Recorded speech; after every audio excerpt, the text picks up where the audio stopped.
সুপ্রিয় শিক্ষার্থীরা, তোমরা সবাই কেমন আছো? আশা রাখি ভালো আছো। অনলাইন ক্লাসে তোমাদের সবাইকে স্বাগতম। আমি সুরাইয়া খানম, সহকারী শিক্ষক বাংলা, সালে জহুর সিটি কর্পোরেশন উচ্চ বিদ্যালয়, জামাল খান লেন, চট্টগ্রাম। আজকে আমার পাঠদানের বিষয় উপসর্গ, তৃতীয় অধ্যায়, সপ্তম পরিচ্ছেদ, পৃষ্ঠা নম্বর ৭২ থেকে ৭৮। শিক্ষার্থীরা, তাহলে চলো এবার আমরা জানব এই পাঠের শিক্ষণফল সম্পর্কে।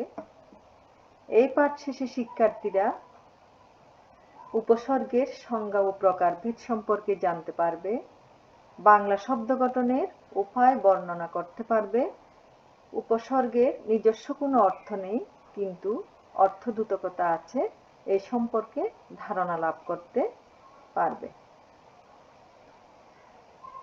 তাহলে চলো এবার আমরা মূল পাঠে চলে যাই। তোমরা তোমাদের বইয়ের ৭২ পৃষ্ঠা খুলো। শুরুতেই আমরা জানব উপসর্গ কি। বাংলা ভাষায় এমন কতগুলো অব্যয়সূচক শব্দাংশ রয়েছে যা স্বাধীন পদ হিসেবে বাক্যে ব্যবহৃত হতে পারে না। এগুলো অন্য শব্দের আগে বসে। এর প্রভাবে শব্দটির কয়েক ধরনের পরিবর্তন সাধিত হয়। যেমন ১ নাম্বার, নতুন অর্থবোধক শব্দ তৈরি হয়, শব্দের অর্থের পূর্ণতা সাধিত হয়, শব্দের অর্থের সম্প্রসারণ ঘটে, শব্দের অর্থের সংকুচন ঘটে এবং শব্দের অর্থের পরিবর্তন ঘটে। তাহলে আমরা জানতে পেরেছি যে উপসর্গের কাজ হচ্ছে নতুন শব্দ তৈরি করা, শব্দের অর্থের পূর্ণতা সাধন করা, শব্দের অর্থের সম্প্রসারণ ঘটানো, শব্দের অর্থের সংকুচন ঘটানো এবং শব্দের অর্থের পরিবর্তন ঘটানো। ভাষায় ব্যবহৃত এসব অব্যয়সূচক শব্দাংশেরই নাম হচ্ছে উপসর্গ। যেমন কাজ একটি শব্দ, এর আগে যখন স্বরীয় অব্যয়টি যুক্ত হলে হবে অকাজ। কাজ শব্দের আগে স্বরীয় যুক্ত হলে হবে অকাজ, যার অর্থ হচ্ছে নিন্দনীয় কাজ। এখানে অর্থের সংকুচন হয়েছে। পূর্ণ শব্দের অর্থ হচ্ছে ভরা। এই পূর্ণ শব্দটি যখন শব্দের আগে যখন পরি উপসর্গ যোগ করব তখন হয়ে যাবে পরিপূর্ণ। এটি পূর্ণ শব্দের সম্প্রসারিত রূপ। এরপরে আমরা দেখতে পাচ্ছি হার একটি শব্দ। হার শব্দের আগে যখন স্বরেয়া উপসর্গটি আমরা যুক্ত করব তখন হয়ে যাবে আহার। আহার শব্দের অর্থ হচ্ছে খাওয়া। আবার হারের আগে যখন পয়রফলা উপসর্গটি যুক্ত করব হয়ে যাবে প্রহার। প্রহার শব্দের অর্থ হচ্ছে মারা। হার শব্দের আগে যখন বর্ষিকার বি উপসর্গটি যুক্ত করব তখন হয়ে যাবে বিহার। বিহার শব্দের অর্থ ভ্রমণ। হারের আগে যখন পরি উপসর্গ যুক্ত করব তখন হয়ে যাবে পরিহার। পরিহার শব্দের অর্থ ত্যাগ। আর হারের আগে যদি উপশব্দ যোগ করলে উপ শব্দটি যখন যুক্ত করব তখন হয়ে যাবে উপহার। উপহার শব্দের অর্থ পুরস্কার। সম যোগ করলে সংহার। সংহার শব্দের অর্থ বিনাশ। ইত্যাদি বিভিন্ন অর্থে বিভিন্ন শব্দ তৈরি হয়েছে। তাহলে দেখা যাচ্ছে একটি শব্দ হার, হারের আগে যখন বিভিন্ন উপসর্গ যুক্ত হয়েছে তখন ভিন্ন ভিন্ন নতুন শব্দ আমরা পেয়েছি। তাহলে উপসর্গের নিজস্ব কোনো কি নেই, অর্থবাচকতা নেই, কিন্তু অন্য শব্দের আগে যুক্ত হলে এদের অর্থদ্যোতকতা বা নতুন শব্দ সৃজনের ক্ষমতা থাকে। তাহলে উপসর্গ নিজস্ব কোনো অর্থ নেই, কিন্তু নতুন নতুন শব্দ সৃষ্টির ক্ষমতা রাখে। বাংলা ভাষায় উপসর্গ ৩ প্রকার: বাংলা উপসর্গ, তৎসম উপসর্গ, বিদেশি উপসর্গ। এরপর আমরা জানব বাংলা উপসর্গ মোট ২১টি। এই স্বরীয়, অঘা, অজ, অনা, আ, আর, আনো, আব, ইতি, উন, কদ, কু, নি, পাতি, বি, ভর, রাম, স, সা, সু, হা ইত্যাদি হচ্ছে বাংলা উপসর্গ। এই ২১টি উপসর্গ তোমাদের মনে রাখতে হবে। বাংলা শব্দের পূর্বে যখন এই উপসর্গগুলা যুক্ত হবে তখন এগুলাকে বলা হয় বাংলা উপসর্গ। যেমন এখানে উদাহরণে দেখো স্বরীয় উপসর্গ দিয়ে কি কি শব্দ হয়েছে। অকেজু, অচেনা, অপয়া, অচিন, অজানা, অথৈ, অঝুর, অঝুরে ইত্যাদি শব্দ স্বরীয় উপসর্গ যুক্ত হয়েছে। এরপরে আমরা অঘা অঘা উপসর্গটি যুক্ত করে আমরা উদাহরণে দেখতে পাচ্ছি অনেকগুলি শব্দ। অঘারাম, অঘাছন্ডী, অজ অজ উপসর্গ যুক্ত হয়ে অজপাড়াগা, অজমূর্খ, অজপুকুর। অনা উপসর্গ যুক্ত হয়ে অনাবৃষ্টি, অনাধর। স্বরীয় উপসর্গ যুক্ত হয়ে আকারা, আধুয়া, আলুনি ইত্যাদি শব্দ হয়েছে। আর চোখে, আর নয়নে। আন উপসর্গের মাধ্যমে হয়েছে আনকোরা। এরপরে আব উপসর্গ দিয়ে হয়েছে আবছায়া, আবঢাল।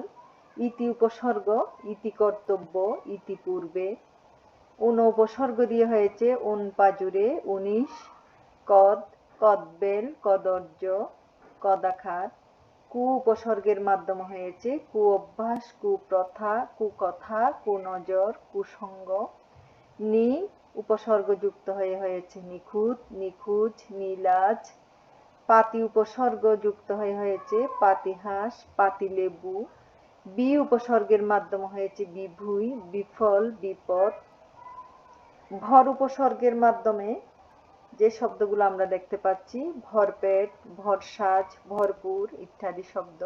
রাম উপসর্গের মাধ্যমে রামছাগল, রামদা। দন্ত স উপসর্গ যুক্ত হয়ে হয়েছে স্বরাজ, সরব, সঠিক। সা উপসর্গের মাধ্যমে সাজিরা, সাজুয়ান। সুনজর, সুখবর, সুদিন, সুনাম, সুকাজ। হা উপসর্গ যুক্ত হয়ে হয়েছে হাপিত্যেশ, হাবাতে, হাগরে ইত্যাদি শব্দ। তাহলে দেখো বাংলা উপসর্গ সাধারণত বাংলা শব্দের পূর্বে যুক্ত হয়ে থাকে। বাংলা উপসর্গ যুক্ত শব্দের মাধ্যমে আমরা একটি উদাহরণ দেখতে পাচ্ছি বাক্যের মধ্যে বাংলা উপসর্গ প্রয়োগ করে। আমি অবেলাতে দিলাম পাড়ি অথৈ সায়রে, অঘারাম বাস করে অজপাড়াগায়ে। ভিক্ষার চাল কাড়া আর আকাড়া, আকাঠার নায়ে দিলাম কাঁঠালের গলু। মা বলিতে প্রাণ করে আনচান, চোখে আসে জল ভরে। ইতিহাস কথা কয় ওনাভাতে দুনা বল, নিনাইয়ার শতেক নাও, ভর দুপুরে কোথায় যাও। এতদিন কোথায় নিখোঁজ হয়েছিলে। এখানে উদাহরণে দেখা যাচ্ছে বাংলা উপসর্গযুক্ত শব্দ বাক্যের মধ্যে প্রয়োগ করা হয়েছে। এবার আমরা জানব তৎসম উপসর্গ। বাংলা ভাষায় বহু সংস্কৃত শব্দ হুবহু এসে গেছে। সেই সঙ্গে সংস্কৃত উপসর্গও তৎসম শব্দের আগে বসে শব্দের নতুন রূপে অর্থের সংকুচন সম্প্রসারণ করে থাকে। তৎসম উপসর্গ 20টি, যেমন প্র, পরা, অপ, সম, নি, অনু, অভ, নির, দূর, বি, অধি, সু, উত, পরি, প্রতি, অতি, অপি, অবি, উপ, আ ইত্যাদি হচ্ছে তৎসম উপসর্গ। এই 20টি উপসর্গ আমাদের মনে রাখতে হবে। এই উপসর্গগুলো যখন তৎসম শব্দের আগে বসবে তখন এগুলো হবে তৎসম উপসর্গ। বাংলা উপসর্গ যেমন বাংলা শব্দের আগে বসে, তেমনি তৎসম উপসর্গ তৎসম শব্দের আগে বসে। বাংলা উপসর্গের মধ্যে আ, সু, বি, নি এই 4টি উপসর্গ তৎসম শব্দেও পাওয়া যায়। তোমাদের মনে রাখতে হবে বাংলা ও সংস্কৃত উপসর্গের মধ্যে পার্থক্য এই যে, যে শব্দটির সঙ্গে উপসর্গ যুক্ত হয় সেই শব্দটি বাংলা হলে উপসর্গটি হবে বাংলা, আর যে শব্দটি তৎসম হলে সেই উপসর্গটিও হবে তৎসম। যেমন আকাশ, সুনজর, বিনামা, নীলাজ বাংলা শব্দ। অতএব উপসর্গ আ, সু, বি, নিউ বাংলা। আর আকণ্ঠ, সুতীক্ষ্ণ, বিপক্ষ ও নিদাক তৎসম শব্দ। কাজেই এসব শব্দের উপসর্গ আ, সু, বি, নিউ তৎসম উপসর্গ। নিচে 20টি তৎসম উপসর্গের উদাহরণ দেওয়া হলো।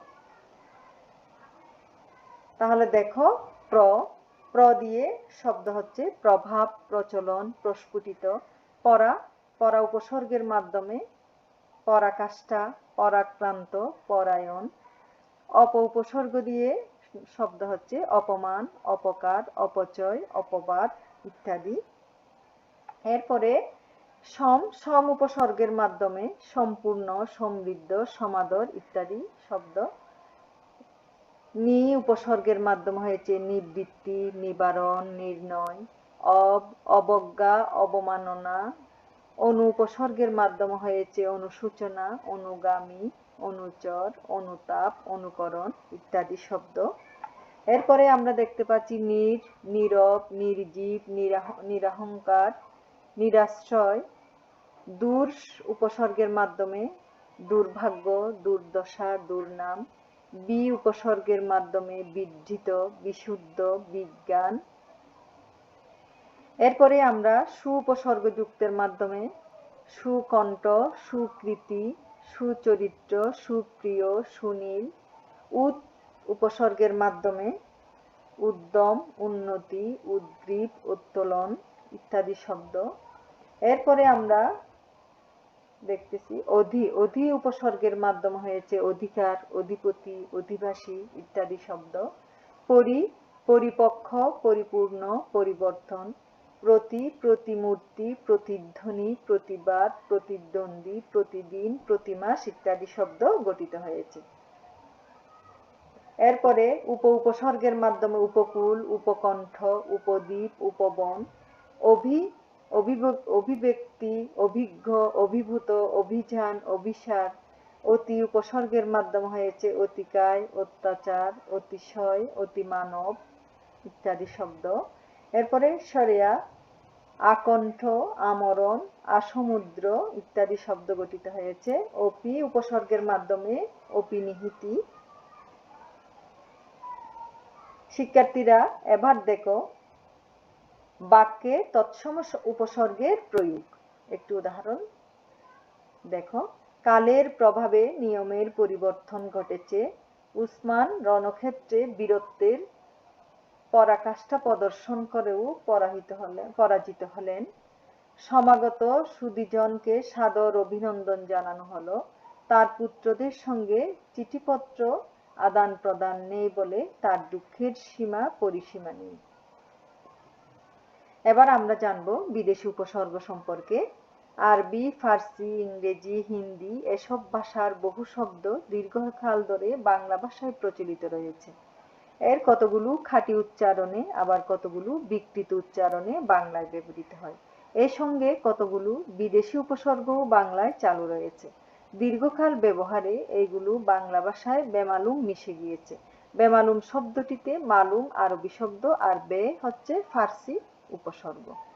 এরূপ বেহায়া, বেনজির, বেশরম, বেকার ইত্যাদি। নিচে কয়েকটি বিদেশি উপসর্গের উদাহরণ দেওয়া হলো। দেখো, কার উপসর্গ যুক্ত হয়ে কারখানা, কারসাজি, কারচুপি, কারবার, কারদানি ইত্যাদি শব্দ গঠিত হয়েছে। দর উপসর্গ দিয়ে দরপত্তনি, দরপাট্টা, দরদালান এগুলো হচ্ছে সব ফার্সি উপসর্গ। না দিয়ে নাচার, নারাজ, নামঞ্জুর, নাকুশ ইত্যাদি শব্দ গঠিত হয়েছে। এরপরে নিম উপসর্গের মাধ্যমে নিমরাজি, নিমখুন। ফি উপসর্গের মাধ্যমে ফিরুজ, ফি বছর ইত্যাদি শব্দ গঠিত হয়েছে। বদ শব্দ দিয়ে উপসর্গ দিয়ে বদমেজাজ, বদরাগী, বদমাস, বদনাম। বে উপসর্গের মাধ্যমে বেয়াদব, বেআক্কেল, বেকসুর, বেকায়দা। বর উপসর্গের মাধ্যমে হয়েছে বরখাস্ত, বরদাস্ত, বরখেলাপ, বরবাদ। ব দিয়ে বমাল, বনাম, বকলম। কম দিয়ে কমজোর, কমভক্ত ইত্যাদি শব্দ গঠিত হয়েছে। আবার আরবি উপসর্গ যেমন আম দরবার, আম মোক্তার ইত্যাদি। খাস শব্দে খাসমহল, খাস কবর, খাস কামরা ইত্যাদি। লা উপসর্গের মাধ্যমে লাজওয়াব, লাখেরাজ, লাওয়ারিশ, লাপাত্তা ইত্যাদি শব্দ গঠিত হয়েছে। গরমিল, গরহাজির, গররাজি ইত্যাদি শব্দ গঠিত হয়েছে। এবার আমরা জানব ইংরেজি উপসর্গ। ফুল হাতা, ফুল শার্ট, ফুল প্যান্ট ইত্যাদি শব্দ গঠিত হয়েছে হাফ উপসর্গ দিয়ে। হাফ হাতা, half ticket, half school, half pant. Head দিয়ে হেডমাস্টার, হেড অফিস, হেড পণ্ডিত, হেড মৌলবী ইত্যাদি শব্দ গঠিত হয়েছে। সাব দিয়ে সাব অফিস, সাব জজ, সাব ইন্সপেক্টর ইত্যাদি শব্দ গঠিত হয়েছে। হর প্রত্যেক অর্থে হর রোজ, হর মাহিনা, হর কিসিম, হর হামেশা ইত্যাদি শব্দ গঠিত হয়েছে। বাক্যে বিদেশি উপসর্গের একটি উদাহরণ আমরা দেখতে পাচ্ছি। হিসেবে গরমিল থাকলে খাসমহল লাটে উঠবে। বহাল তবিয়তে দস্তখত করে ফিরুজ হেড অফিসে আসা যাওয়া করো। শিক্ষার্থীরা, এতক্ষণ আমরা যা পড়েছি নিশ্চয় তোমরা বুঝতে পেরেছ। তাহলে চলো এবার কিছু ছোট ছোট প্রশ্নের মাধ্যমে একটু তোমাদেরকে মূল্যায়ন করব। আমাদের 1 নম্বর প্রশ্ন হচ্ছে, উপসর্গ কি? তোমরা নিশ্চয় এতক্ষণে জেনেছ উপসর্গ হচ্ছে বাংলা ভাষায় ব্যবহৃত কতগুলো অব্যয়সূচক শব্দাংশ যা শব্দের আগে বসে। এরপরে 2 নম্বর প্রশ্ন হচ্ছে, উপসর্গ কত প্রকার? এটাও আমরা জেনেছি। উপসর্গ হচ্ছে 3 প্রকার: বাংলা উপসর্গ, তৎসম উপসর্গ, বিদেশি উপসর্গ। 3 নম্বর প্রশ্ন হচ্ছে, বাংলা উপসর্গ মোট কয়টি? এটাও আমরা জেনেছি। বাংলা উপসর্গ মোট 21টি। এবার 4 নম্বর প্রশ্নে আসো, তৎসম উপসর্গ কয়টি? এটাও আমরা জেনেছি এতক্ষণে। তৎসম উপসর্গ হচ্ছে মোট 20টি। এরপরের প্রশ্ন হচ্ছে, উপসর্গ শব্দের কোথায় বসে? এটাও আমরা এতক্ষণে জেনেছি। উপসর্গ শব্দের আগে বসে। সর্বশেষ প্রশ্ন হচ্ছে, বাংলা উপসর্গের মধ্যে কোন 4টি উপসর্গ তৎসম শব্দেও ব্যবহৃত হয়? এটা আমরা জেনেছি। বাংলা সরেয়া, সু, বি, নি এই 4টি উপসর্গ আমরা বাংলাতেও পাই, তৎসমও পাই। এই 4টি উপসর্গ যখন তৎসম শব্দের আগে বসে তখন তৎসম উপসর্গ হবে, আর বাংলা শব্দের আগে বসলে বাংলা উপসর্গ হবে। শিক্ষার্থীরা, আমরা আমাদের পাঠের প্রায় শেষ পর্যায়ে চলে এসেছি। তাহলে চলো এবার তোমরা বাড়ির কাজটি লিখে নাও। আমাদের প্রশ্ন হচ্ছে, উপসর্গের স্বাধীন কোনো অর্থ নেই, কিন্তু অর্থদ্যোতকতা আছে। বিশদভাবে ব্যাখ্যা করো। তাহলে দেখো, উপসর্গের আসলে স্বাধীন কোনো অর্থ নেই, নিজস্ব কোনো অর্থ নেই, কিন্তু অর্থদ্যোতকতা আছে, অর্থাৎ নতুন অর্থ সৃষ্টির ক্ষমতা আছে, নতুন নতুন শব্দ সৃষ্টির ক্ষমতা আছে। তাহলে বাড়ির কাজটি তোমরা সুন্দর করে শিখে লিখবে। শিক্ষার্থীরা, আজ এই পর্যন্ত। সবাইকে আগামী ক্লাস দেখার আমন্ত্রণ জানিয়ে আমি আমার পাঠদান এখানে শেষ করছি। সবাই ভালো থাকবে, সুস্থ থাকবে, পড়ালেখা চালিয়ে যাবে। সবাইকে ধন্যবাদ।